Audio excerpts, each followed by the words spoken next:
Itu kan, apa yang dimiliki Tuhan Yesus? Yang dimilikinya adalah kuasa di bumi dan di sorga. Jadi kamu sudah tahu dia apa sekarang? Dia adalah Tuhan atas bumi dan sorga. Saya tanya kamu, siapa yang memiliki bumi dan sorga? Siapa? Bapak. Ya Tuhan lah, orang Yesus kok dia bilang kepadaku. Iya, maksudnya kalau di... Jadi kamu sudah tahu kan, kalaupun kau mau ke teks aslinya, Tuhan atau Tuhan itu tidak masalah bagi saya. Sebab dia memiliki apa? Bumi dan sorga. Saya kasih tahu lagi, yang dia miliki apa? Wahyu 1 ayat 17 sampai 18. Silakan dibaca. Bentar. Kita selesaikan ini dulu, Kak. Silakan. Mengenai Tuhan ini, kan dalam bahasa Ibrani kan, Indonesia aja diakui kok. Tenang aja. iya, maksudnya kalau dalam bahasa Ibrani kan dikatakan rabi kan. Rabi itu guru, Mukidi. Turunanmu dan keturunannya akan meremukkan kepalamu dan engkau akan meremukkan tumitnya. Maksudnya adalah itu kan perjanjian antara keturunan perempuan dengan ular. Keturunan perempuan itu adalah Yesus yang akan mengalahkan ular yang adalah iblis. Dengan jalan dia mengalahkan iblis, maka manusia itu dibebaskan dari kematian, dosa, dan maut. Dari mana penafsirannya nih, Kak? Itu bukan ditafsirkan. Iya, maksudnya dari ini, maksud ayat ini menceritakan tentang apa, Kak? Menceritakan tentang bahwa Yesus yang adalah keturunan perempuan itu akan... Iya, perempuan di sini perempuan siapa, Kak? Hawa. Iya. Ini firman ini... Mau saya jelasin dulu nggak? Iya, boleh, Kak, boleh. Nanti saya bertanya. Silahkan. Dikatakan keturunan perempuan akan meremukkan kepala ular. Anda tahu ular? Ular itu adalah iblis, simbol iblis. Anda tahu bisa ular itu ada di kepalanya. Makanya Yesus itu meremukkan kepala iblis. Dengan cara meremukkan kepala iblis, maka manusia kan tidak digoda iblis. Mati nih iblisnya. Manusia tidak jatuh ke dalam dosa, dan manusia tidak mengalami kematian. Kalau iblis dikalahkan dengan dosa juga, maka manusia ini akan selamat itu. Oke, Kak. Jadi pertanyaan di sini, Kak, dari mana Kakak bisa menafsirkan kalau ayat ini berbicara tentang Yesus? Oke, karena di perjanjian baru dikatakan ini. Ya.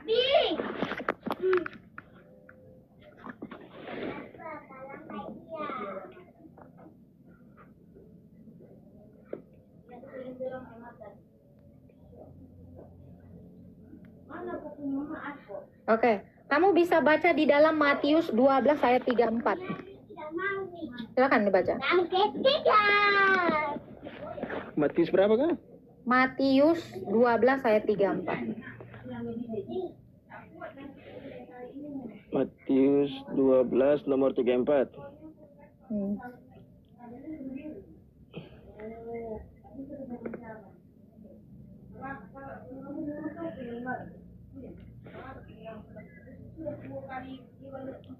Yang ini kayak yang hai kamu keturunan ular beludak, itu kan? Hai kamu keturunan ular beludak, bagaimanakah kamu dapat mengucapkan hal-hal yang baik, sedangkan kamu sendiri jahat? Karena yang diucapkan mulut meluap dari hati. Sampai habis. Silakan sampai habis. Maksudnya sampai habis, Kak? Maksudnya? Tidak sampai habis, tapi saya mau mengatakan di sini orang-orang yang menyalahkan Yesus saat dia di Israel dikatakan keturunan ular beludak. Makanya di situ dikatakan Yesus mengalahkan kepalanya ular beludak dan keturunan-keturunannya. Dikatakan kamu mengucapkan hal-hal yang jahat. Dengan jalan itu Yesus itu mengalahkan orang-orang yang berkata-kata jahat terhadapnya. Bagaimana cara mengalahkan mereka? Dengan membuktikan bahwa dia bangkit dari kematian. Sebab ular beludak ini mengatakan hal-hal yang jahat kepada Tuhan, membuat manusia ini jatuh ke dalam dosa. ketika manusia sudah jatuh ke dalam dosa, manusia mengalami kematian. Itu sebabnya kenapa Yesus harus mengalahkan ular beludak atau si setan, ya, supaya dia juga sekaligus bisa mengalahkan kematian. Karena upah dosa adalah kematian. Berarti yang dimaksud di kejadian tadi, keturunan ular beludak sini kan iblis. Kenapa di sini bisa jadi Ketularan ular beludak kok iblis? Keturunan. Keturunan ular beludak itu adalah semua orang yang menolak Yesus. Itu kan orang Farisi, itu kan orang Farisi yang dikatakan ular beludak itu. Karena orang Farisi ini menolak dia, padahal dia sudah berkali-kali mengaku adalah Tuhan. Nah, jadi semua orang yang menolak bahwa Yesus itu adalah Tuhan, itu adalah keturunan ular beludak. Kita dibawa baca itu. Berarti soalnya agak ganjal juga sih, Kak. Ganjalnya gimana? Sini ketika Taurat berbicara tentang Yesus itu sendiri, Kak. Bahkan ada lagi nih, mau saya tunjukin lagi nggak? Ulangan Boleh. 18 ayat 18 tentang Yesus. Silakan dibuka. Ada banyak di dalam Taurat yang berbicara tentang Yesus. Tiap Bunda Wiwi, Tuhan memberkati. Coba kamu baca. Ini kitab Tauratnya Musa ini.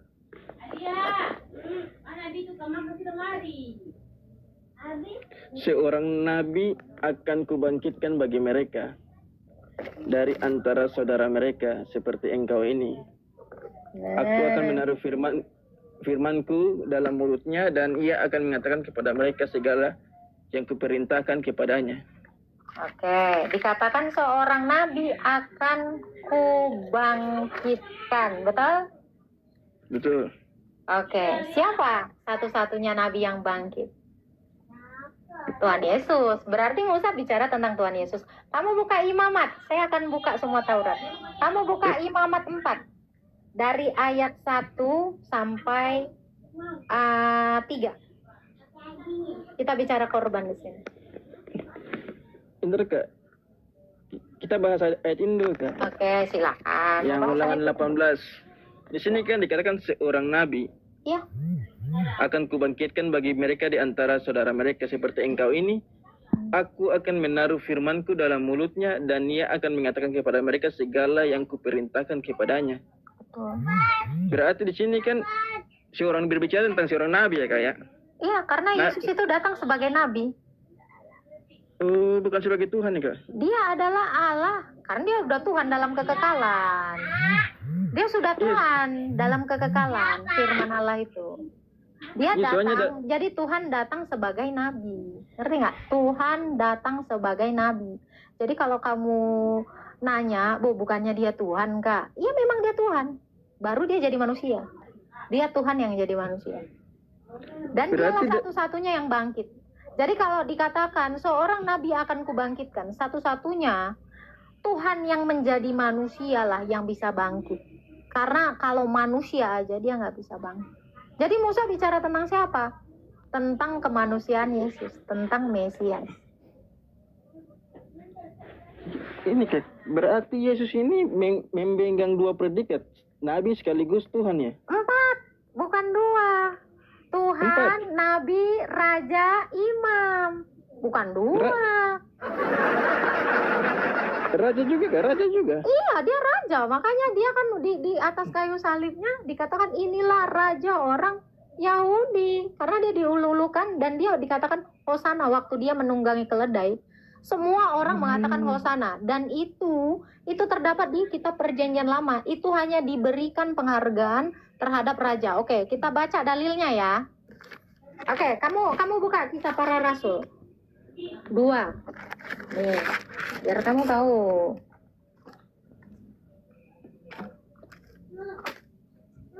Kisah Para Rasul 2. Kamu silakan baca dari ayat 29.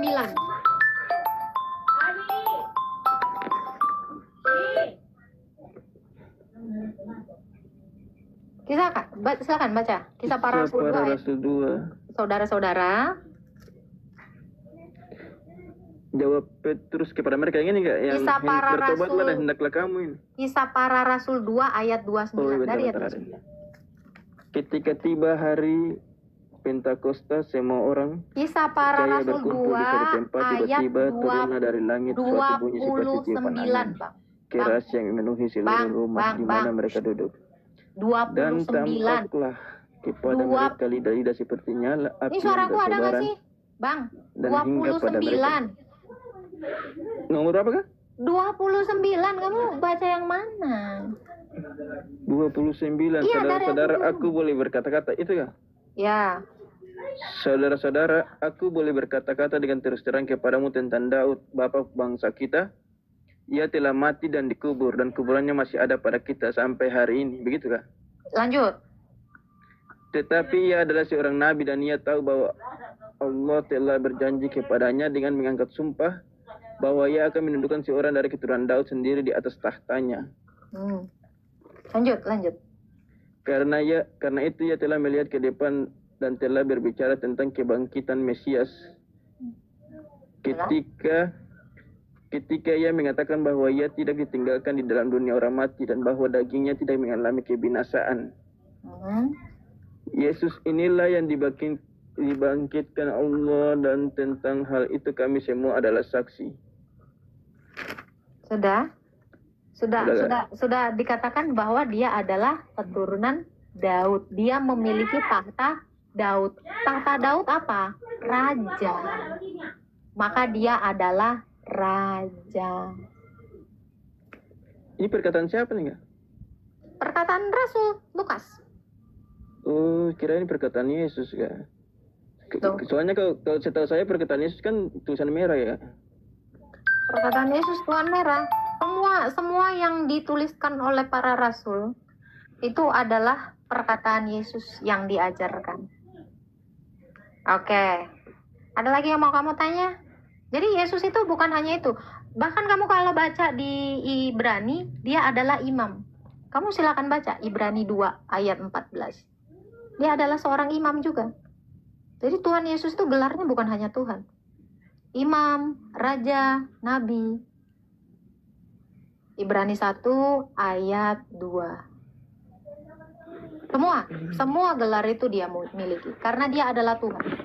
Dia tidak lagi mengutus nabi, tidak lagi mengutus imam, tidak lagi mengutus raja, tapi dia sendirilah yang menjadi imam, nabi, dan raja. Kisah para Rasul 2 ayat berapa tadi ya? Nih. Jadi seluruh kaum Israel harus tahu dengan pasti bahwa Yesus yang telah engkau salibkan telah menjadi Tuhan dan Kristus. Gitu. Kisah para Rasul 2 ayat 36.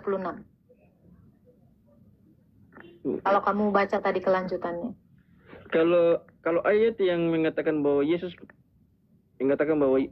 sendiri adalah Tuhan tuh yang mana, Kak? Oke, Yohanes 13 ayat 13. Yohanes 13 ayat 13.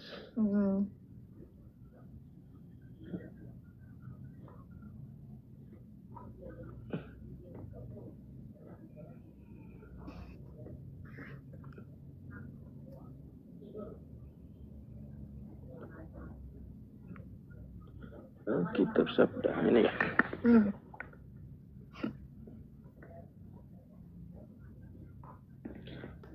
Kamu menyebut aku guru dan Tuhan, dan katamu itu tepat, sebab memang akulah guru dan Tuhan. Nah itu merah. Oh, bahasa aslinya sebentar, Kak. Saya cek bahasa aslinya. Jangan cek bahasa aslinya. Mau saya tambahkan lagi? Wahyu 1 ayat 17 sampai 18. Ada begitu banyak dia mengaku dirinya Tuhan. Bentar, Kak. Tadi Yohanes 13 ayat 13 ya? Ya, silahkan. Coba saya cek bahasa Ibraninya, Kak ya.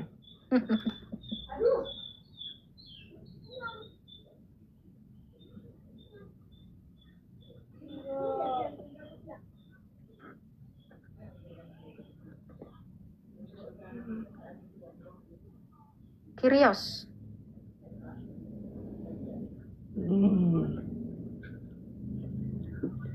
Iya, di sini bisa dikatakan rabi juga, rabi. Rabi. Kyrios, bahasa Yunaninya lah. Rabi mana ada bahasa Yunani? Coba, kamu mau bahasa teks aslinya kan? Bahasa Yunani lah. Kyrios. Atau Kurios. Ini dalam bahasa Ibraninya, Kak. Oke, dalam bahasa Ibrani apa dikatakan? Rabi itu guru. Coba. Rabi dan? Iya, makanya dikatakan atem koroim lil rabi. Kalian memanggil aku guru. Rabi dalam bahasa Ibrani gelar yang dihormati. Itu semacam orang dihormati, guru bisa. Ya kan dia kan tadi berkata guru dan tuan. Betul kan? Coba. Iya, Guru dan kan tuan, kamu cek bahasa apa? Bahasa kitab kami itu bahasa Yunani, Bang. Ini kan dalam bahasa Ibraninya, Kak. Bahasa Ibrani. Coba. Iya. Bahasa Ibraninya apa? Coba. Ini dalam teks Ibraninya. Teks Ibrani. Emang kamu punya teks Ibraninya? Tinggal di Google aja, di searching aja. Di searching. Mana? Ini Coba kamu baca. sini kan katakan atem kalian koreim memanggil li aku rabi. Dan Rabi. Kurios. Hokai. Kalos. Feraban di sini, Kak. Iya, Feraban kamu dan bahasa tuan. apa? Dan tuan. Master, ya kan? Feraban dan tuan. Oke, sekarang kamu cari di LAI Google, apa itu arti tuan? Atau Kurios? Iya, apa itu Tuan. tuan? Bentar. Hmm.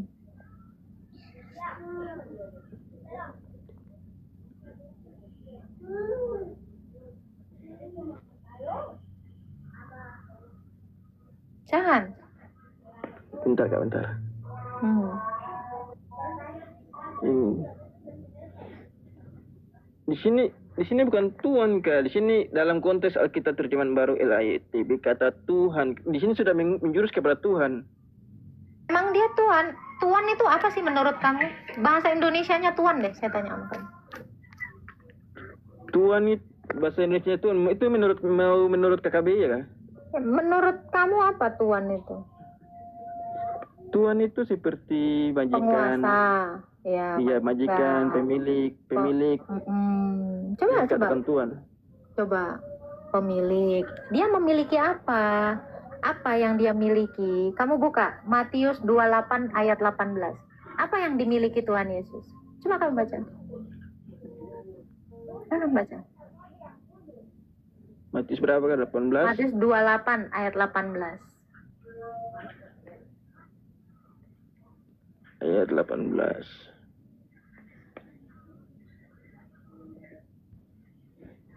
Biar kamu tahu apa yang dia miliki. Baca.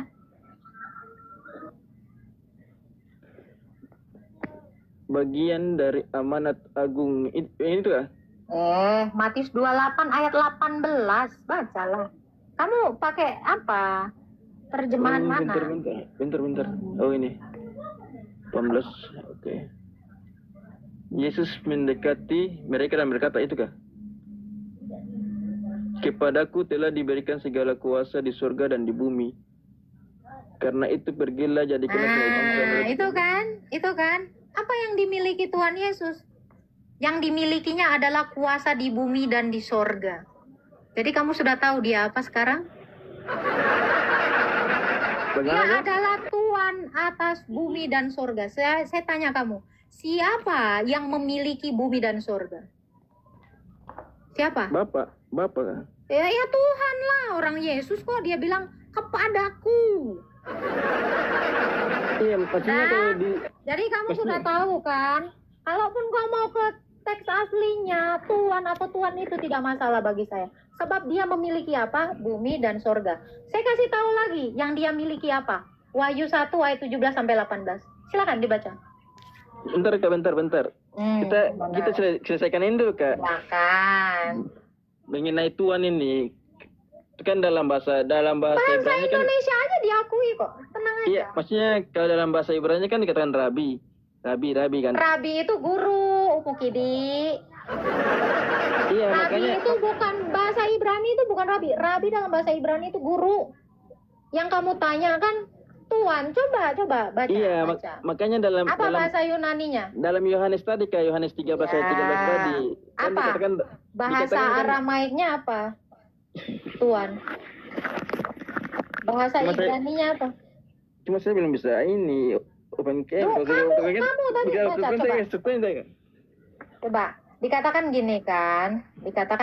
Tadi kamu baca. Humeis poneite mi ho didaskalos kai ho kurios kai kalos legete emi gar. Itu kan? Kamu mau bahasa apa? Ya rabi yang kamu bilang tadi itu untuk guru. Kan dia guru dan tuan. Kamu aja nggak bisa nunjuk mana yang tuan, mana yang guru. Di sini kan dikatakan kan kalian memanggil aku, di sini dikatakan Guru dan tuan Rabi. kan dikatakan adon. Tuan di situ kan bahasa Aramaiknya adon. Adonai. Adonai itu apa?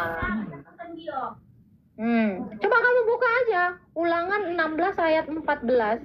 Ulangan 6 ayat 14. Dikatakan di situ Adonai. Bentar. Adonai. Adon, di situ Adon. Gimana sih kamu? Malah rabinya itu guru. Adonai. Bentar.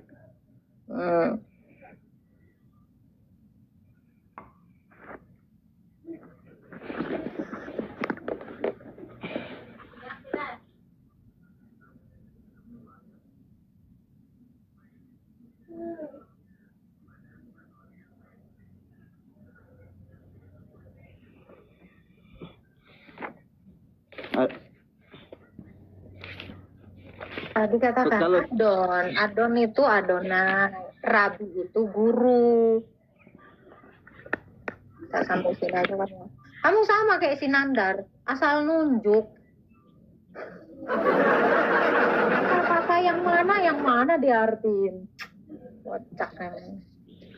Udah, Iya, soalnya Adonai. Di situ bahasa Aramaiknya, bahasa Ibraninya Adon kan, Adonai. Kamu tahu ada kata Adonai lagi selain di situ? Kamu bisa buka Ulangan 6 ayat 4.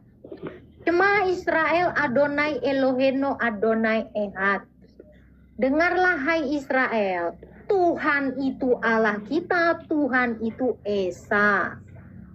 Tuh, nggak masalah mau ini. Justru kalau kamu lari ke teks aslinya saya bahagia.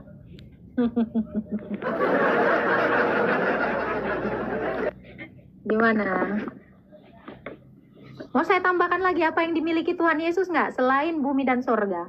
Saya juga mau kasih tahu, dia punya kerajaan maut. Wahyu 1 ayat 17 sampai 18. Saya kasih semuanya. Mau yang mana? Dia Tuhan atas siapa? Atas bumi dan sorga, atas dunia orang mati. Nggak ada masalah dengan kata Tuhan. Mau kokorek dalam bahasa apapun saya nggak masalah. Gitu. Gimana? Adon kan di situ kan, Adonai. Ada lagi yang mau ditanya, Bang? Udah Bang, udah Bang. Sorry Kak, udah Kak itu aja dulu. Soalnya bukunya tebal, kalau saya mau buka-buka. Ya, Tuhan memberkati. Saya